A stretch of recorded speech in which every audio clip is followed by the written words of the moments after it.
Ahora el diputado Mariano Tucci. Gracias, presidente. Honestamente, presidente, yo supuse que una vez votado en comisión este proyecto, sus impulsores iban a reflexionar sobre la importancia de una modificación que cambia, yo diría, la esencia y el rol que tienen las comisiones parlamentarias en el Poder Legislativo. Y yo puedo entender que en cada tema que analizamos en el Parlamento Nacional, sobre todo aquellos que tienen que ver con aspectos jurídicos y normativos, puede haber una, dos o más bibliotecas, pero cuando en estos trayectos la política pierde su biblioteca principal, su fuente de consulta capital, que es el sentido común, la política está en problemas. Las comisiones parlamentarias, presidente, en nuestra opinión, tienen carácter estrictamente político. No cumplen ni deben cumplir nunca una función judicial o jurisdiccional. Para esto el Uruguay se ha dado un poder independiente y garantista que imparte justicia y que es el Poder Judicial. Fíjese usted, presidente, que si usted analiza en su completitud la propuesta presentada, va a notar que hay una mención incluso vinculada a que los funcionarios públicos pueden ser asistidos por abogados si comparecen en estas instancias, lo que deja en definitiva la impresión, para quien lo lee y lo analiza, de que esa persona que asiste como testigo, según lo que plantea el artículo presentado, en realidad pareciera que va en calidad de indagado por la comisión actuante. Entonces, a nosotros nos parece que se desnaturaliza el rol de las comisiones parlamentarias, que son, insisto, políticas y que nada tienen que ver con el rol que el Estado uruguayo le ha dado al Poder Judicial, más allá que con esta propuesta parece que en esta área principal se nos quiere emparentar con él. Es cierto que el alcance y las potestades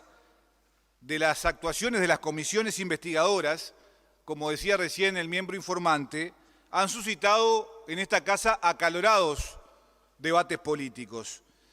Y yo quiero coincidir con el doctor Jiménez de Aréchaga, quien sostenía que las comisiones parlamentarias designadas con fines de investigación solamente pueden realizar actos dirigidos a poner luz a la gestión cumplida por el Poder Administrador. Es decir, que las investigadoras formarían parte de un cuerpo normativo único referido al control y fiscalización del Poder Ejecutivo, junto a los pedidos de informes y los llamados a sala de ministros, señor presidente. Todos recordamos el intento que hizo el exdiputado del Partido Nacional, Santoro, por darle, yo diría, un alcance mayor a la norma,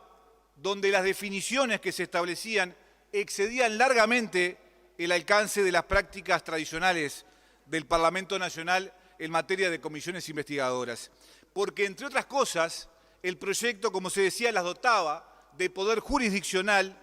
para solicitar allanamientos, recabar testimonios e instruir la denuncia ante el juez competente. Este proyecto, todos sabemos, terminó con el veto de algunos artículos del entonces presidente de la República en diciembre de 1994, Luis Alberto Lacalle.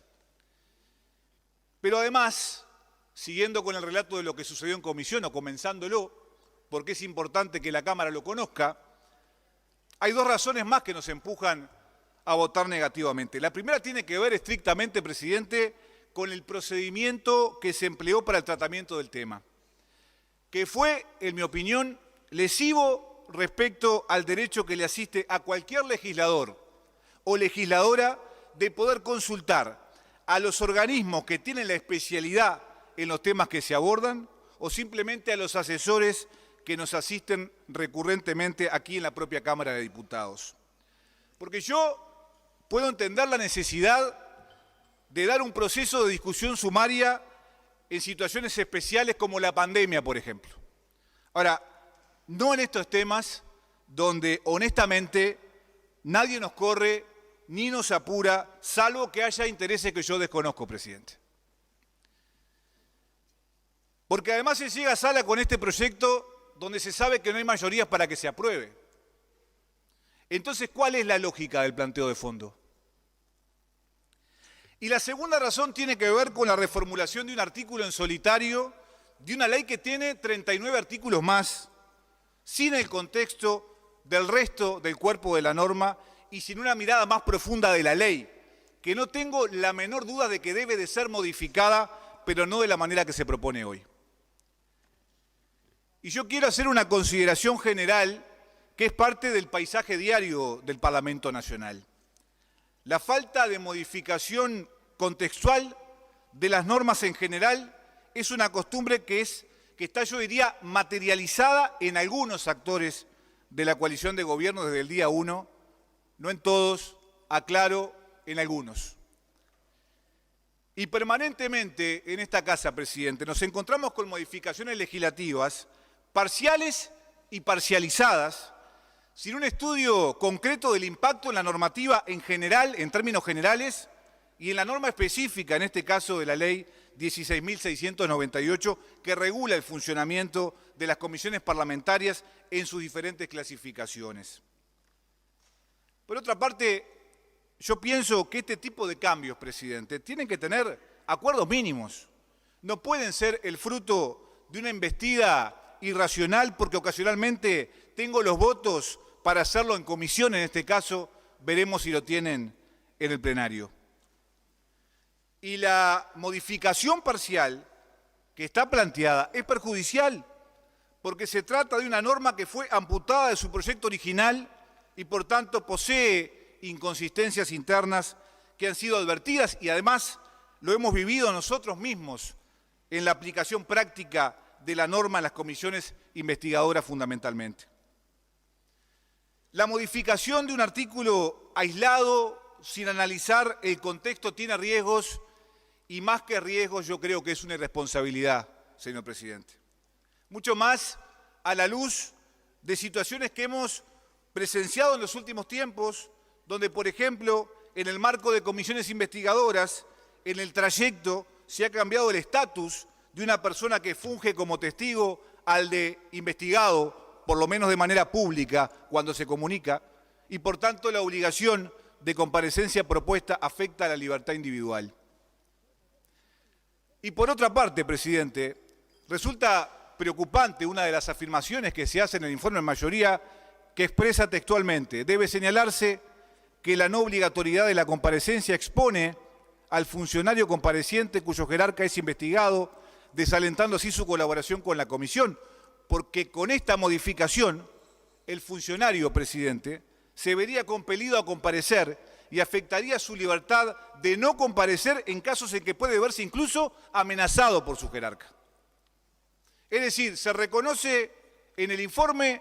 la existencia de estas situaciones donde los malos jerarcas, no todos, los malos jerarcas, en definitiva tienen la posibilidad de coercionar a los funcionarios. Y en estas condiciones, presidente, igualmente vamos a impulsar la reformulación de un artículo sin un marco que proteja a los funcionarios que son obligados por la norma.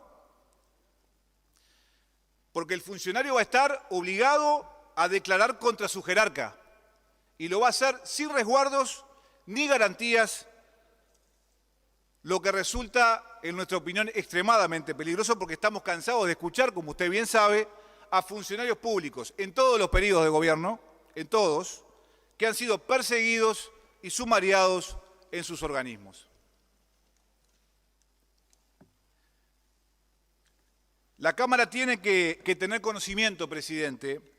que se nos negó la posibilidad en comisión y por eso nos retiramos de sala y por eso no hay informe en minoría,